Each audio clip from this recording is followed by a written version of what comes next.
Hey there! Welcome to Mega Kung Fu Radio.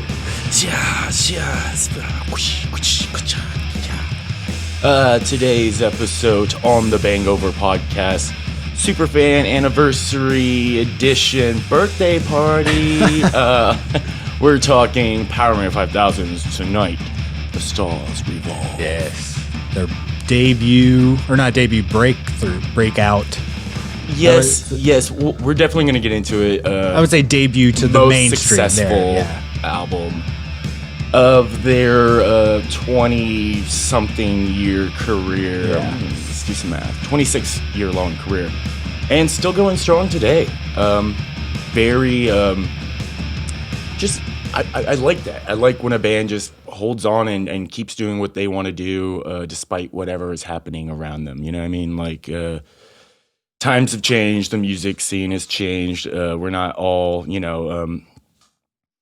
dressing the way we used to in the 90s. So the past few episodes we've talked about these like new metal-ish bands that have quote had unquote. but they've kind of had this image.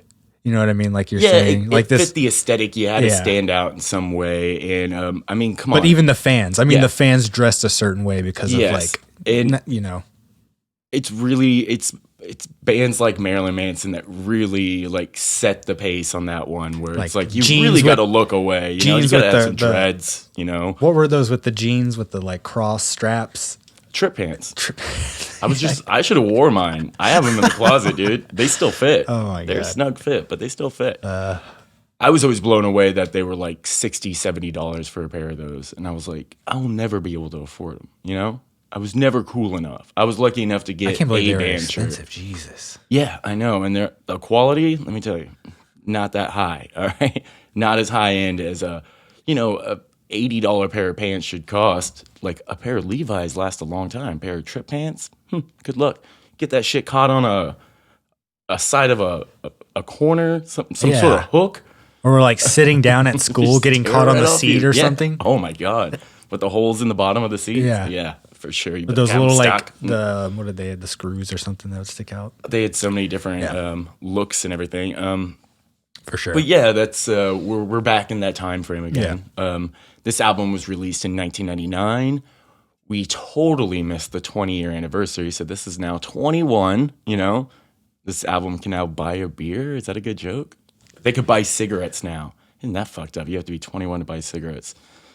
What a world we live in. But yes, we're gonna get into all the things that make Powerman 5000. And, we always start off with talking about how we were introduced to this band or the first time we heard this band in some ways. And I didn't even introduce ourselves. I am Scott Allen, as always, and is with us as he is sitting right in front of me is Chris Myers. Yeah. It's his podcast. I'm just talking. And we're both in bands, and so we kind of have some knowledge about what we're talking about. And just me personally, long-time listener, especially of this style of music in this era. I was like all about it when I was a kid. Yeah.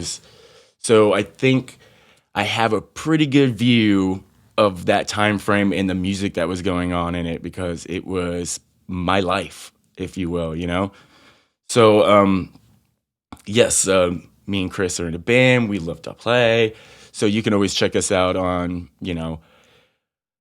any of our personal, I don't have a YouTube page, Instagram page. You can find me at Scott133, Scott Allen 133, and see all the projects that we're doing, and just follow us at BANGover Productions. Just type in BANGover. We're like the first thing that pops up.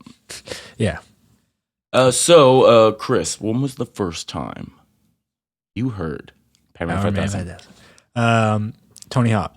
And that is because Pro Skater 2. Yes, and that was the main kind of single off the CD, right? Pull it up here.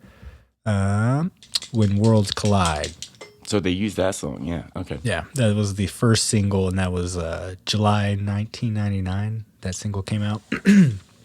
I look up when the game did, but the game came out in 2001. 2001 because in '99 was the first Tony Hawk Pro Skater. So by 2001, they already had their next album. Anyone for Doomsday? 2000. Oh, well, still, but yes, you're right. That damn, Tony Hawk Pro Skater 2 came out in 2000. Yeah. That's a quick turnaround. well, it was September 20th, so right at the end of the year. So I could see how it'd be yeah, you know, once it catches fire, it would Yeah. probably be the 2000. and they have like 8 months to make a new 2001. game. Yeah. But that's when I first heard it, and that was one of those like where you'd constantly wait for that song to come on, and then there was like other, you know, you had so many classic songs on that just in those first few games. 2 or 3. You Yeah, know, I remember doing that with like Rage. A lot of the bands that were on those albums, you'd like wait for those songs to come on, like specific ones you'd yeah. wait for. This was one that I would wait for to come on. It's and an like, addicting song. very addicting, you know, buy the album sort of a thing. It's also like they do funny stuff with their albums, like the artwork. Yeah, You know what I mean? It's never like they're pretty playful. They're Yeah. they don't take themselves too serious. exactly. So they're, in my mind, their album art has always been a little iconic, you know. In some ways, Besides the Doomsday one, but you know, they like Transform, for example. The art for that, it always just sticks in my mind because it's just that red, like crazy drawing. I actually went out and bought that CD when it came out, so I remember that album cover very well. Yeah. And all those songs. It's like That's a great album. This album and Transform, are like some of my two favorite ones. That being said, I did go back and listen to like a couple songs, if not like a lot of the songs off of their newer stuff or even older stuff. Like I was listening to Kung Fu. They have a new album that's actually about to Make come a out Kung Fu too. Radio. Yeah. Dude, let me tell you, August. right now, please go and follow them on YouTube at Powerman 5000 because Spider One, who if you don't know, is the lead singer of this band. Him and his wife do all their own music videos, and they're so much fun. As Chris was just saying, they just came out with the new single, getting ready to come out with the new album, I believe. But the single's called Black Lipstick, and it is great. The music video is like English kind of like game show back in the day with a parody band called Holly Holly and the Night Cloaks.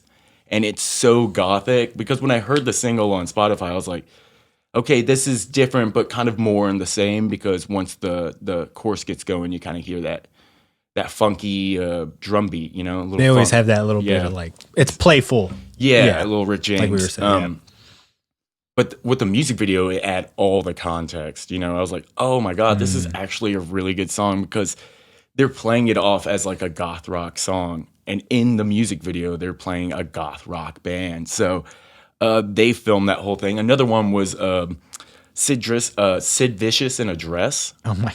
Yeah, that was a great song too. The music video is even better. They come up with such just fun ideas, and it's kind of right there on the spot. Listening to some interviews with Spider, he was saying like him and his wife will just be sitting there like watching TV and be like, "Hey, do you want to film a music video?" And then right there on the spot they'll film. You know, and a lot of it's done like that. Some videos take more time than others, but that was a really good fun fact. I was kind of saving it to the end, but it doesn't matter. Go check out that new single because they are still pumping out stuff. Yeah, so fantastic. I'm such a fan of this band. For me, my first time hearing this was Little Nicky. And it was just in Little Nicky, you know, when New York's cracking open and hell is coming through, and that's the song that they play. And then someone in my class had the Little Nicky soundtrack, and I was like, "Can I borrow that?" And I just fucking wore it out until I got my own copy of Tonight the Stars Revolve. And for me, the whole album sounds great. I heard something, but if you've never heard this album, please go listen to it. It's actually really short. It's like 30. Oh yeah, it flies by. Dude, there's not a song that's past 4 minutes on that album at all. It's all chorus, Yeah. for real. But I think that was Mark Hamill. It's doing that opening track, you know. On the, I don't know. I can't remember the words, or I would try to parody it right now. Yeah. They sent out a distress signal. It's Malachi Throne. Oh, so like the old voice Yeah. actor from back in the day. Did Star Trek, Batman, Mission Impossible, $6 Million Man. Such an iconic voice. Yeah. Malachi Throne. I was thinking Mark Hamill just because he can do that with his voice too. But this is actually the person that invented that style, if you will. Definitely go check out his YouTube page. How do you spell that last name? Throne, it just like a chair. There THRONE. you go. I should say, how do you spell the first name? Fuck. Yeah. I'm sure you guys can figure it out. It clocks in at 39 minutes. So yeah, just I guess a with little that over a TV show. Yeah, and they have a little like bits. The beginning track is The little rap track that they do where he's like rapping. Oh right, yeah. There's that song. What is that like? Song 5, track 5. Again, Spotify put numbers. Yeah, it's track 5. Number the tracks on the albums, please. Yeah. I don't know. I don't know why I care so much, but I'm counting. I used to remember, if you didn't have an awesome system or a computer and you just had a burn copy of the CD, let's say, or the CD without the fucking booklet, you just knew it by tracks. You were like, oh, I love track 2. You know what I mean? And that's probably why I suck at song titles today, because I was always thinking about the number that it was on. And I was like, it's number 9, Yeah. Well, we can go through it track by track if you want, since it is really short, or we can just kind of. I'm looking over here right now, and most songs are 3 minutes, 2 minutes, 2 minutes, 2 minutes. I was actually wrong. There's nothing over 3 minutes on this, other than like the last little skit thing. Yeah, where it's like the out transmission. Yeah, and that. That's got it's got Malachi Throne again, doing some vocal stuff, I would assume. And then, what is it? Gingerfish doing the piano, which was interesting. I didn't know that. Seriously? Yeah, it was Gingerfish doing that awesome piano line. I was like, damn. And if you don't know who Gingerfish is, he's the live drummer and programmer for Marilyn Manson. Yeah. Yeah, he's also toured with Rammstein, multiple bands, but that's interesting. Mm-hmm. There was a lot of just weird things on here I didn't know. This album is intertwined in things we've been talking about, like, for example, I just had it here, but Ulrich Wilde we talked about. Yeah, how he did the mixing and the production of other bands we've been talking about. He also did this album. And also this band and everything kind of fits in weirdly with everything we've been talking about, because they were actually going to tour with Static X right before he passed away. I was just about to write that down so I didn't forget. Yeah, that's what I was trying to. 2004. Yeah. So it's 14. I'm sorry. 2014, and they were getting ready to go on tour with Wayne Static, not Static X. Oh, yeah. But they're doing he's Static doing X. Static. Yes. Yeah, we went over. We went over this. There's the connection. There's a connection there. The Ulrich Wilde one. Another fun one was John Tempest and Mike Tempest. Maybe you didn't know, but Zombie 1. Oh, what the fuck is wrong with me? Spider 1 is Rob Zombie's little brother. There you go. But even most people listening, if you're a fan of Powerman 5000 or Rob Zombie, you probably already knew that. Yeah. But did you know that the rhythm guitar player in Powerman 5000 at this time of this album was John Tempest's little brother, or maybe it was his older brother. I don't know about that. But Tempesta. Tempesta. I'm so sorry, John. All right. He taught me how to put together my drum set from the instructional video I got with my Rogers drum set, so I apologize for not remembering that name. But, at this time, John's playing in Rob Zombie, and his brother's playing in Powerman 5000. Mm. And that dude has a brother band, but not really. Both bands are brother bands. They share brothers. I don't know, but that's weird. But there's a reason he probably got the job because of that. You know what I mean? Some sort of connection, knowing one another is just like the Static X. Well, thing. That's the other thing. That dude has an interesting past because he actually was on Anthrax's 1990 album Persistence I of Time. know, right? He plays rhythm guitar on it. You know what? I don't even like that album. I'm sorry. I own it. And then Tried. and then he also was Scott Ian's guitar tech. That's so where then he learned all that sick shit. yeah. But then that's, when he leaves that to do the Powerman 5000 stuff. Interesting enough, tying it all back to us too, he is the brand artist relations manager for Fender basically, but they're like metal brands, like Charvel and Jackson and even EVH. So he's the guy that handles all that stuff, artist relations manager for those brands. So he's still dealing with, He's still in it. he's still in doing it, talking to all these Yeah. band members. He's dealing firsthand with the And he guitar has techs and experience. stuff. Yeah, He also did what is it? Scum Dog or Scum of the Earth. Scum of the Earth, Hopefully- which is like a group. It's pretty much just Rob Yeah. Zombie without Rob Zombie, if you will. Maybe one day we'll meet this guy. Get sponsored by EVH. Come on. But yeah, that was pretty interesting. Just all these different people, and then even people we have yet to talk about. We haven't talked about Limp Bizkit yet. We're talking about all these new metal bands. Yeah, we but got DJ Lethal on he's number so 12. 12. He sets himself apart Yeah. from the rest of the band, doesn't he? Yeah, but he's also, I think he's done, Or from Limp Bizkit, I should say. yeah, and because he's started. He has like humble beginnings with like House of Pain and stuff like that. but Yeah, then- he was one of the DJs in House of Yeah. Pain. Come on, dude. So, yeah, I mean, it's like has all these different people. If you go through the production notes, there's a lot of people, like we mentioned, just like Rob Zombie, people showing up out of nowhere. Rob Zombie just Gingerfish. came in to do some shit. I didn't know about the Gingerfish thing. Yeah. But Rob Zombie being on one of my favorite tracks, it is, which song is it? Blast Off to Nowhere. That is a good song, and you can tell, like you can totally hear him. Off to nowhere. Yeah, it's I don't even know what he's saying. Yeah. It's the most unusual Rob Zombie I scream. know it's Rob Zombie's lyrics are so like screamy, and I can't tell what he's singing. I can always tell what Spider's singing.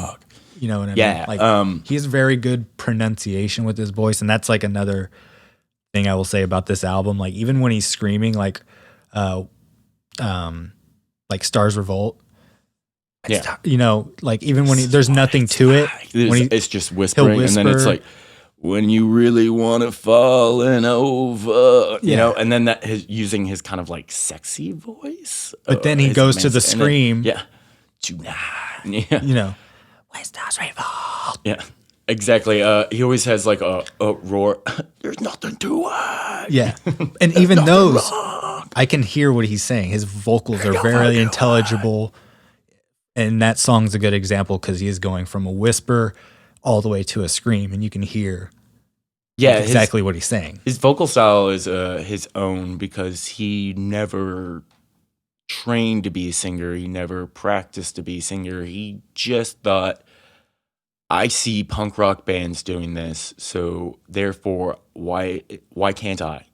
I'm not musically talented, but I have these ideas. I have this charisma. I have this, showmanship. So something like punk rock is very like an eye opener to a kid to show that, and that's what punk rock did. It just showed that anyone can do this if you really take the time, or just put in that energy to do it. Like, you don't have to know how to sing. You can just scream. So it's kind of just him, And I want to say, like, in some ways, like, you have to be like, hey, ask your brother,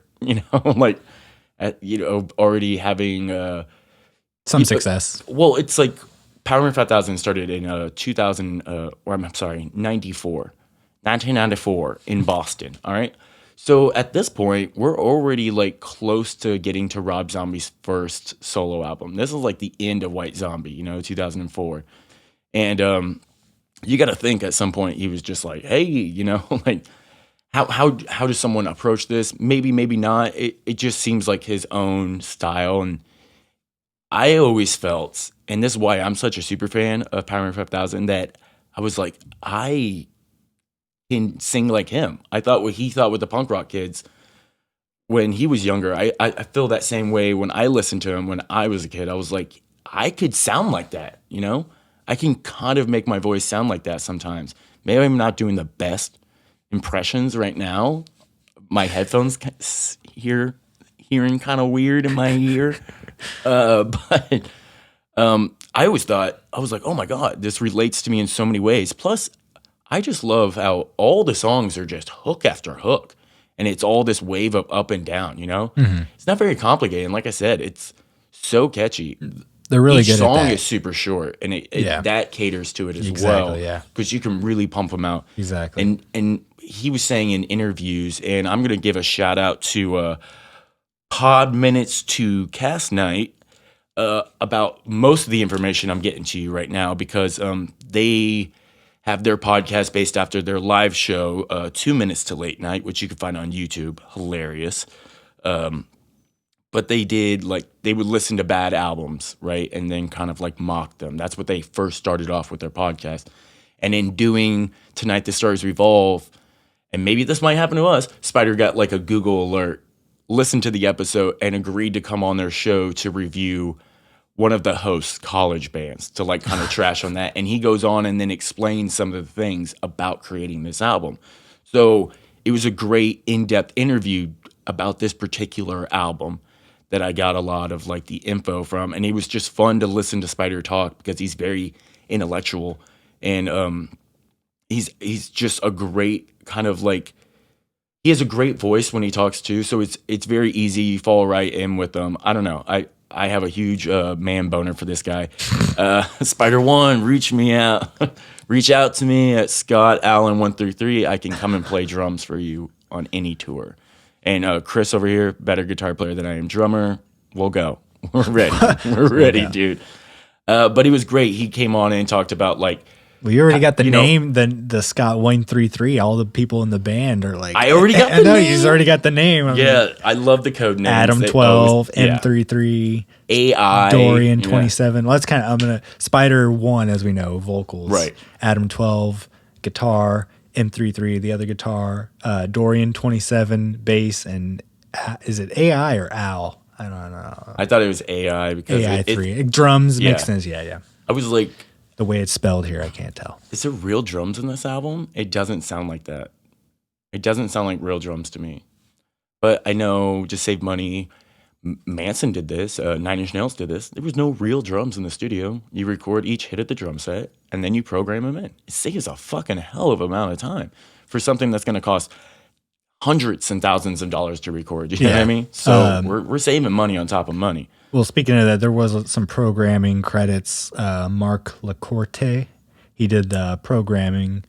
So that probably has a lot to do with, like you're saying, the industrial sound, because this band is still an industrial band. There may be like, that's how they always.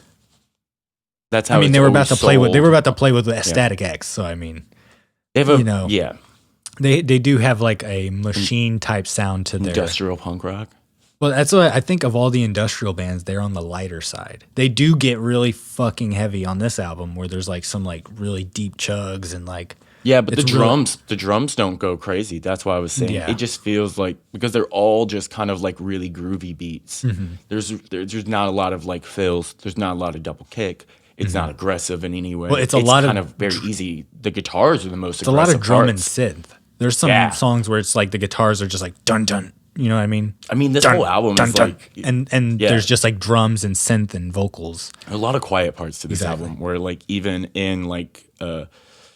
When Worlds Collide, you know, the whole verse is just the hi-hat and him singing. Or like Supernova, he's like, Supernova, or you think it's over. All that tonight when Supernova goes by. That part, dun dun dun. Just the guitars are doing dun dun dun. But not even that. Whenever he's doing that Supernova part, let's go. Yeah. And then on tonight's I love all the songs. Tonight the Stars, that when he's whispering on that part, it's just drums and synth. Yeah. You know? He does that quite a bit. Because, dude. And then it's that weird like wee, like a sliding down like synth part, and then just drums that's like keeping the backbeat. And that's basically it. Yeah. Like a lot of their formula is like verses have No guitar. It's real light. It's more just like Yeah, verses don't mean shit. It's all about the chorus, and the chorus is about everything, Supernova. Yeah. Supernova. yeah. You know? The endings and stuff, all- the the part bridges, you remember. they have really good like bridge parts that connect like the around the like 2/3 already done with the song, and they have these like weird hooks that turn around. Yeah, it's that come all back. really clever. Yeah. I don't know if that was the mind of the producer or the band themselves that just kind of had this already niched out. I would like to think it was definitely the band, because I was just listening to Mega Kung Fu Radio, and we want to say, we say 1999, this album comes out, most successful album. It blows the fuck up, becomes platinum in like a month or something. But before then, in 1994 and 1995, they recorded their first two albums, True Force and then Blood Splat Rating System. And they had been going since 91. Oh, 91. So yeah. they had been But busting their ass for 10 yeah. years before they even got here. 91. And then in 97, playing Ozfest and the Conan O'Brien show. Oh. Which it's like, in my mind, are already two major successful things to accomplish. You know what I mean? And then coming out with, Worlds Collide, whole Supernova thing, to blow it up on top. I think probably that making them a headlining band instead of a supporting act now. But yeah, a lot of good stuff happened well, before they got there. They had, it was a Blood Splat Rating System. Which was changed to, yeah. Yeah. But it's Mega Kung Fu Radio. That it's like a split title kind of. There is looks like album art that exists with that. It looks crazy compared to the Kung Fu Radio one, which is like all nice, like cartoony and fun. This one looks kind of weird. It's just like a diagram of a body and then a destroyed car. So not as... Yeah, True Force had like a car on it too. They were going for a car thing at first, I think. It was pretty Fu Manchu there in the beginning, And they're still classified as like new metal and funk for that. And then they were like, how about space, And then it was cool. They came up with their own. I like the whole imagery. space thing. Yeah, because their little symbol is like the spaceman, the skull spaceman. I used to draw that all the time. I was like, oh man, that's so fucking smart. I love it. It's just aesthetically pleasing, if you will. Yeah. And so that was on that first album, Conscience. I'm gonna say yes. So yeah, that was Conscience Records. That was a rap metal. So back in the day, it was definitely punk and hip hop that started this, because he was like Spider One loved like hip hop rapping. Yeah. Just the way those words. I mean, on Transform, there was a rap, little spider rap on this song or this album. There was a spider rap. Yeah, Mega Kung Force Radio. I haven't listened to that one. Kung Fu Force Radio. Was there a spider rap on that one? It kind of sounds like that. It all kind of is a little rap rocky. Yeah. Throughout both those two albums. I think he used to enter like those spit contests. Yeah, like just like an 8 Mile. Oh my god. Yeah, I don't know. Did someone say that he like actually went up against Eminem? No. What are you? I don't know. Boston, Detroit. Stories not too are you far. hear? What kind of stories are you hear? Yeah, right. But so yeah, that on that label, this was their debut as a major band on DreamWorks. Yeah, DreamWorks. Did y'all know that DreamWorks had a record label at this time? This was before they were popping out. Wait, were they popping? They were doing Shreks. Shrek was already working on in '99. Oh, I don't know about that. Maybe. Chris Farley was supposed to play Shrek, so it could have been that early. Yeah. There you go. DreamWorks. Jurassic Park, motherfucker. But yeah, them having a record label and not having came out in 2001. Shrek did. So I think the record label is just another way to market the entertainment industry, movies, music, yada yada yada. But most bands that were signed to DreamWorks was like fucking. Well, I think I mean, It was a bunch of pop stars. It was God, her name's eluding me right now. You know, Nick Cannon was married to her. What's her name? Mariah Carey. Yeah, Mariah Carey was signed to that.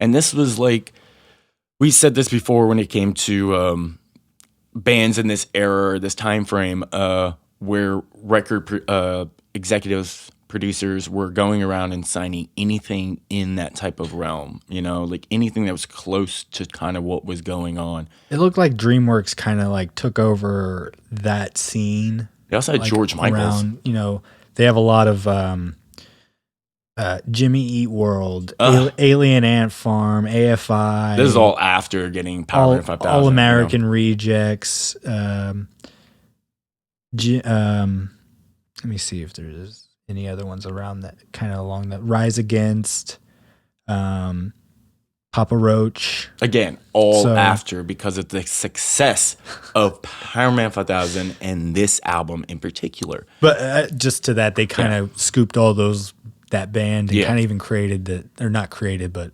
helped with that scene. At first they didn't think anything of Powerman 5000, like giving them like insane budgets of like $500,000 to film a music video for Worlds Collide, and they were like, he told the story of like a record producer or his producer or executive, you know, telling him to get in my office, sit down, watch this video, and he puts on, and this is so crazy, he puts on Deftones music video for that fucking song Back to School. And he says, skateboarding, baggy pants, this is what people want, this is what you should do. And he's like, I don't want to do that, I want to be Flash Gordon. So you know, they hated what he was going to do with this music video. If you haven't seen the music video for Worlds Collide, go watch that shit, all right? That is fucking fun. And it's like fucking, oh my God, it's like Dragon Ball Z.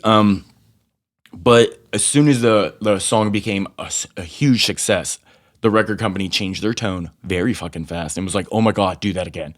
Just do that again. Do it again. So like, you could see on their next album, like how it's just kind of like almost the same thing as this album. I do like, what is it? Anyone for Doom Day? Question mark. Yeah. There's some good songs on there, but yeah, the first band to literally hit platinum on their record label over people like Mariah Carey. Holy shit, you know what I mean? So they were just like, oh my God, like do whatever, and then going out and probably getting Papa Roach, fucking Jimmy Eats World, whatever. Well, they do have a lot of, I mean, some fun little facts about them. They started in 1996. Geffen had sold Geffen to MCA. So God damn it, Geffen. So him and Jeffrey Katzenberg and Steven Spielberg start DreamWorks Records, the distributor of DreamWorks, but Geffen distributed Geffen Records. So Geffen Records distributes DreamWorks up until 1999, but then Interscope takes over DreamWorks. And so now they're handling distribution, and they sign a bunch of artists. Rufus Wainwright was the first artist they signed in 96, but then they had a bunch: Henry Rollins, George Michael, Randy Newman, Chris Rock. We went on those other bands. Chris Rock comedy albums. So and then that's it. It seems like there's, I don't know if they're still going. No, they went under in 2006, but they active 24 years. And now Powerman 5000 is just on their own record label, well, Spider's own record label, which I believe is called Megaforce Records. How about that? Don't quote me on that, but I believe it's called Megaforce Records. Let me check. Well, some other interesting stuff about this album too is like all the media surrounding it. I think that also helped the band. You know, I mean, we talked about the Tony Hawk thing, but it was like so many movies and SmackDown events, and just like everywhere. Still being played to this day. You go to any like baseball game and they're gonna play this song. Hockey game, you know. You're gonna play what song? Worlds Collide. They're gonna play a Powerman 5000 song for you. And that was kind of like a thing he was saying too. When they approach an album, they approach a song. They say, "Can you play it during an action movie? Can you play it during a video game? Can you play it during a sporting event? And then that's the mentality they go with the formula that to write a song. So exciting, explosive, catchy, on the money, but still very rock and roll because that's what counts, right? Yeah. Nobody's Real was on End of Days, the Gravity Games. No. Yeah. It's real. Son of X51 was on Bride of Chucky. Supernova Ghost Pop was on Universal Soldier: The Return. Hell yeah. And the soundtrack to Gran Turismo 3. And then Tonight the Stars Revolt was on Blade 2. And as we said, When Worlds Collide was Tony Hawk, Little Nicky. There was some WWE versus Raw or SmackDown versus Raw. It's just a bunch of stuff. Yeah. That song was all over the place. And that's a very smart thing on the band's end, to just allow their music to be played and all these things to make it, to where people are like, oh yeah, I know Powerman 5000. Yeah. Like that's crazy, because I always thought they were like, when I was a kid, I thought this was like my band, Yeah. Well, they were little still did smart. I They're know like, that they sold 1 million copies of this fucking CD, But growing up in Texas, I was like, no one likes it as much as me, for sure. We talked about X51. That actually is kind of based off a comic book. So Machine Man, also known as X51 for short, fictional character and android superhero, published in comics from Marvel. He was created by Jack Kirby for the 2001 A Space Odyssey, which was a comic that he drew, and it's based on the film and the novel. Holy shit. And then, that kind of has this lure to it, the Son of X51. So I haven't really checked out the lyrics to the song, but I bet they do play into it. I'm interested to reread or, re-listen to it and kind of. Yeah. You get it from the get-go that this whole album has a very sci-fi theme to it.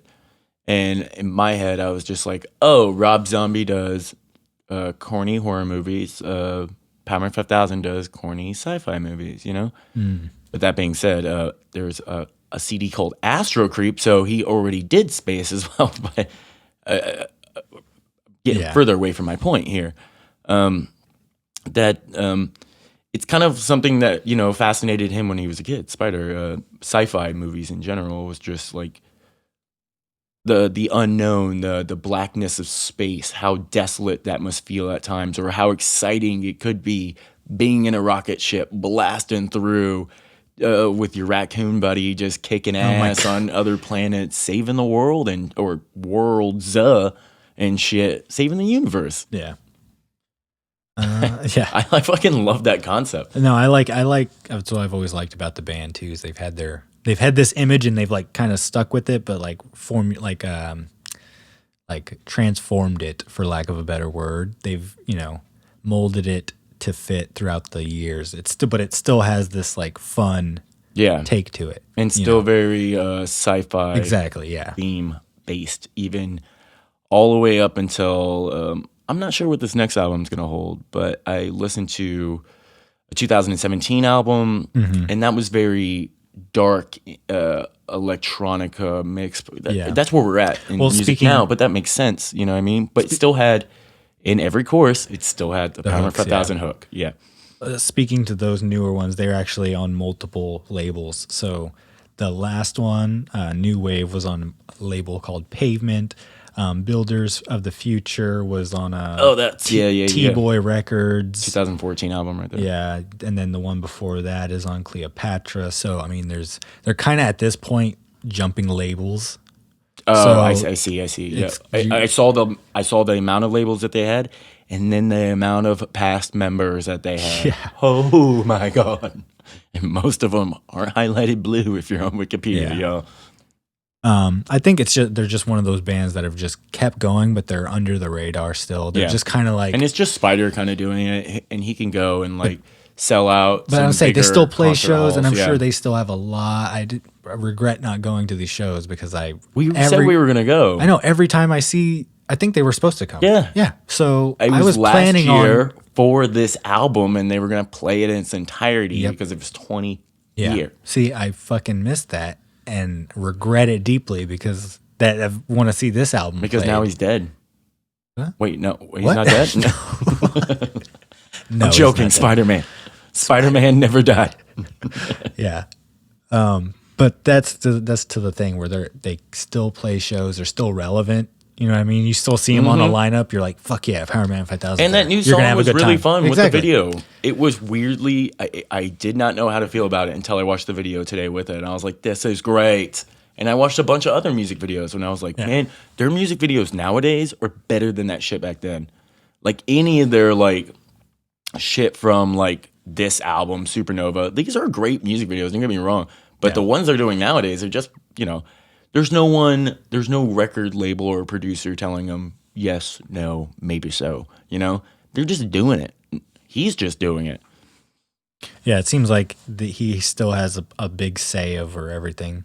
That's why it's. I believe he owns everything now under his label, but I'm not sure. I listened to like 10 interviews with him. Well, I don't know. I'm not seeing anything of like their label. Maybe that might just be a part of the mythos. Yeah. Yeah. Well, do you want to take a little short break and we'll come back and do some fun facts? Sure. Right. Hold on, y'all. And we're back with the Supernova Goes podcast. That'd be a good name. Yeah, I know, right? All these song titles could just be names of radio shows or podcasts, if you will. Like, oh, damn, dude. So many good ones in here. Huh.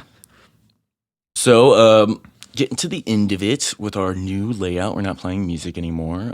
It's sad. It's sad. We're coming up with other ideas, though, to make this fun and interesting from everyone. So we'll be moving some stuff around and doing this and that to kind of transform it into something very unique and our own. So right now, at the end of all our podcasts, we always do fun facts. Yes. We've kind of been going over. It's all been fun facts. Yeah, this was a fun episode. Fan episode. But just some maybe fun facts that we didn't touch on. I didn't know, but Spider accused Square Enix of stealing When Worlds Collide for Final Fantasy 14. What, they 8-bit it out? It was 14. I'm sure that one was like on the PS3. No, but did they use the song or did they like just use the rhythm of it? I don't know. I never played that one. I don't think I've actually played a Final Fantasy. But let's see. Let me go back here. A Realm Reborn. Yeah. Nope. So that's interesting. I did not know that. I mean, for one, why is that song even in a Final Fantasy game? Because all their songs are made for video games. I guess. That was their intentions. I mean, I could see Gran Turismo. I can see Tony Hawk. Final Fantasy? I don't know. I think of like epic scores and like orchestral. Yeah, I don't think of like When Worlds Collide. But must have been at a weird part in the game. Yeah. And then they also do that cover of the Cars song "Good Times Roll," which at the end, which is awesome. Yeah. It's a different version. I mean, I like it. It's an updated version, if you will. It sounds very much the same, just some of their own styling, if you will, around it. Another fun fact was an album they came out with clones, copies, and something else. It was called Clones, Copies, Clones, and Replicants. And that was in 2011. That's just an album of cover songs. Yeah. And I wanted to ask, how do you legally get Do to, that. yeah, without paying for the royalty rights? Because he does Space Oddity. That's, Yeah. that's a very popular song. Well, let's see. Well, they were on Cleopatra Records at the time, so I'm trying to see what they maybe had as far as like bands and resources. They seem to be an independent label, so I don't know. It seems of all the bands they have signed, Powerman 5000 is the one that I recognize, but I would imagine that had something to do with that. Probably just them having the resources of this label and the name. Being able to read like some of these bands. Oops, that they're covering are old. T-Rex, Devo, Van Halen, Bowie, The Cars. Like they're all 79, 79, 69, 80, This is, 82, 73. yeah. You know what I'm saying? So If it's you, like they're all old songs to where they could probably get the rights easier I than get like that, yeah. As well as any interview you listen to with Spider One, asking him about his influences. This is it, and this whole album is really what he centers himself around a lot. I mean, it's they do early fucking 80s, late jump, dude. Van 70s. Halen, Yeah. I mean, that's they do probably, fucking jump. Awesome. yeah. I mean, besides that and Space Odyssey, I mean, those are probably, we're not going to take it. Those are probably some of the bigger songs on there that they would have legal trouble with. You know what I It's a mean? great list. Devo, T-Rex. Oh my god. Another fun fact about this album in particular, or maybe just the band itself, is that he wanted to create, how would you say it, a rock and roll or a punk rock industrial something. He was very influenced by Devo. So Yeah. in turn, this whole thing has to do with a Devo type of mindset where he's, using these elements of being weird Devo. And in our Devo episode, go back and listen to that. They had these deep concepts of what even Devo, its name, meant, and this clever approach to a way they thought of it. But this album is, influenced by, like, he just wanted to make like a heavier Devo, if you will. Yeah. So if you know that, it puts things in perspective when listening back at this album. You know what I mean? You'd be like, oh, I get what he was doing. You know what I mean? Yeah. That also, I would say, kind of the Devo thing seems like a big influence too. The like, or on the industrial side, where a lot of the like weird sounds and noises and just background. I would say wearing stuff the that's going on. costumes Yeah, too. and the whole look probably. Yeah. I mean, everyone in this band didn't dress alike. There has been, music videos or, award ceremonies that they probably came all dressed up alike, but that they all kind of fit this aesthetic, of what was going on. And the goggles. And I mean, I can only put that with like you're going to space. Plus, I think of, what is it called? Damn, I just had it on the tip of my tongue, but She's All That? No. It's like it's one of those 90s teen movies, but like Seth Green has like goggles on and his hair he looks just like Spider-One, but he has like a backpack full of like sex stuff. There's like Can't Hardly Wait, I think. Yeah. I know what you're talking about. I think it was Can't Hardly Wait. Yeah. And it's just, I believe like all of these bands, like Static X, Powerman 5000 was in that fucking movie for sure, dude. Yeah. I can picture what you're saying. Yeah, it was like 97. Come on. 99. That Watch the Sky for Me, that little moody lounge thing they do at the end, is a melody taken from One More Kiss, Dear by Vangelis. Vangelis, who and that was on the Blade Runner soundtrack. So they basically took a melody from the Blade Runner soundtrack and made it sick. So that was that. and that's the Gingerfish, him performing the piano line. And then the album won the Boston Music Awards Album of the Year in 2000, and When Worlds Collide was nominated for Single of the Year, which... When they say nominated but did not win, yeah, that's pretty much what that means. yeah, yeah. So, and he also said that song is about social class. So social classes colliding. But as far as that, I think that's all my facts. I had something else here. I'm going to try and find it if you got anything. I got a couple. One fun fact was Powerman 5000 opening up for Kiss in 1997. Ooh. And this is when Kiss came back with their original lineup of Peter Criss, Ace Frehley, and the other two guys. Yeah, fuck the other... No, I'm joking. But that's crazy. They got to open... Did Rob Zombie ever get to open up for Kiss? I don't think so. Maybe actually not. Yeah. There's a lot of shows that Rob Zombie performed. Maybe, don't quote me on that. But in 1997, again, that's a hell of an achievement before we even get to Tonight the Stars Revolt. Yeah. 97, Kiss. That's crazy. It's absolutely nuts. Another one was he dabbles in TV and media a bit here and there, and he had a show out on MTV. I don't know if you ever saw this, but it was called Death Valley. It was like animated. It was like Cops, but with vampires and werewolves in the Valley area of California or Los Angeles. I'm not sure, but I didn't know he did that TV show. I want to go and try to find it. It's called Death Valley. Not sure where you can find it, but you can Google MTV's Death Valley and IMDb that shit. Is it spelled like D, like regular death? I believe so.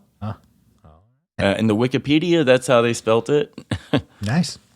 Another was, what else did I have? What you got? Well, I'll throw something out there. The album didn't get. Let me just go through this paperwork. Let me just make some noise on this microphone. It got good reviews, kinda. I mean, in your opinion, does the album hold up nowadays, Chris? I do. I think it. I like it. Is it just because of your Tony Hawk Pro Skater brain? No, but it is because probably I have a bias just liking liking them. But it does, to me, hold up. I mean, I could see why you might not like it because it is, I don't know, it's very poppy in a sense. If you were like a hardcore metalhead, I could see why you. Yeah, they're not. Powerman 5000 is Powerman 5000. Like, you know what I mean? Whoever's listening to Powerman 5000 and was like, it's just not heavy enough. Why are you listening to Powerman 5000? Well, I mean, even when they're on a regular Ozfest lineup, they're probably going to be the band that's like more fun kind of a thing. It's not Slayer. No, it's not Hatebreed. I'm sure they engage with the audience a lot better. Yeah. And they're one of the bands that you would go see. Bring and, energy. Like, it's an energy band. Yeah. It's not one of those like hardcore going to drive you. They don't really have any ballads, do they? Not really. Not ballads, but they don't even have anything really that's like over a certain tempo either. You know what I mean? Again, so it's like the mindset of just creating it for an action purpose. Yeah. Explosions, lasers, flames. Yeah. But yeah, so Rolling Stone gave it a 2 out of 5, but then All Music gives it a 4 out of 5. Yahoo Music favorable. So I mean,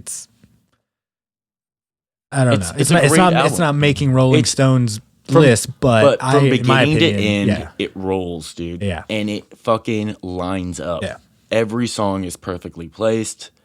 It's I guess a concept album, but it is perfect in that sense of where everything is placed where it needs to be, and the sound from song to song is exactly where you want it. It does not change octaves or levels. You get it every time. Yeah, and it fucking flies by. You put it on, and it's fucking over. drive to the grocery store. By the time get your Tonight the groceries, Stars Revolt drive comes home, on, you're pretty much done. You're you know? already halfway done at Tonight the Stars Revolt. And then, not much left after that. You get Operate Annihilate, great song. I'm just trying to think of ones that are like, Blast Off to Nowhere also. Oh, fuck yeah. Blast off to nowhere. Yeah. So it does just kind of keep going. It ends with the cover. And Automatic is probably one of my favorite too. It's automatic. It's automatic. Yeah. There's like weird synth like bow, bow, bow. Yeah. That's about all I got.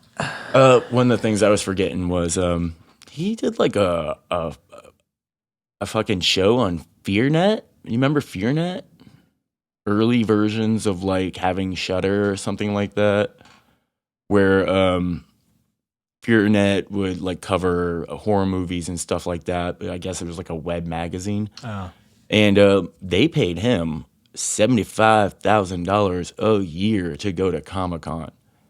Spider-Man. Spider-1 he's pretty smart. He negotiated that price and was like, I'll do it for this amount of money. And, for anyone not really even knowing who Powerman 5000 is, or just knowing maybe the song from Tony Hawk Pro Skater, Lil Nicky, and thinking like, how did this band even get to where they're at? Or why are they still doing things? It's because they're fucking smart, motivated, and fucking clever about what they do. They love what they do, but they also put in the time and energy that it takes to make this happen.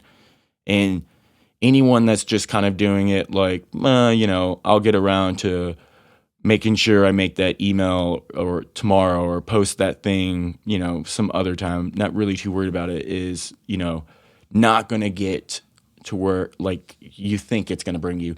You're not going to get somewhere by just being lazy. And in no way, shape, or form has Powerman 5000 been lazy in any way. Oh, yeah. Still out there, still doing it. And again, go follow them on YouTube. It's fucking great bits of video coming up. I mean, I feel like we're in Texas right now. Everything's about to be locked down again. Great. So if you feel nostalgic, you want to go back to those days of, the spiked hair and the soap shoes and Jinko pants, pop this on. Maybe pop on Power 5000 radio. You can only imagine what's going to pop up with that. Hopefully not too much dope, the band dope. Hopefully not too much of that. I'd rather have more orgy, I think, Yeah. That's just me. There was one more thing I wanted to end on, but follow us on Instagram at BANGover Productions. Zero. They had a guitar player, former guitar player named Zero in their band. Is it the Zero? Let me see this song. It's not spelled the same, but you never know. There was a Zero in Powerman 5000. Powerman 5000 was about to play with Static X. They have members that all what was know that guy's each name? other. Richard what? We'll put it out there now. Richard Jasmine. Is Richard Jasmine Zero from Static X? Let us know. Let us know. And if we find out and we are correct, then we will be rubbing it in all the metalheads' faces and all the other production places and podcasts to be like, we did that. Yeah. We're smarter than you. One more fun fact. Spider's real name, Michael Cummings. Oh. Does that mean it's Robert Cummings? I'm not sure. Michael Cummings. Maybe that's wrong. Maybe that's one of those Wikipedia fact or fictions. But why would anyone change their last name Cummings? That's so wrong. You spell it Cumming. Cummings. Yeah. Chris? That's coming. No. That's pretty weird. All right. Well, I guess that's all we got. We're not coming back to this era for a hot second. We're going to be actually... we're going to go down some maybe weirder paths when it comes to music. If we hit Mr. Bungle, I guess we'll be right back in this time frame. Yeah. But we know for certain that we will be celebrating AC/DC's 40th birthday party for their album Back in Black. So that would be towards the end of the month. Another one of those episodes that is like, it's a must, you know? Yeah. 40 years, people. Wow. Time's flying by, and I hope it keeps flying by, and we can get back to fucking normal so we can go see Deftones and Gojira next year. Yeah. Hopefully. That would be nice. Yeah. Well, that's about it.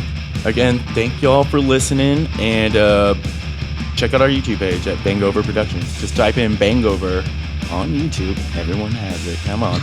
And follow us. We have so many things up there. So many things. Yeah. So, all right. again, later. Later. Goes pop.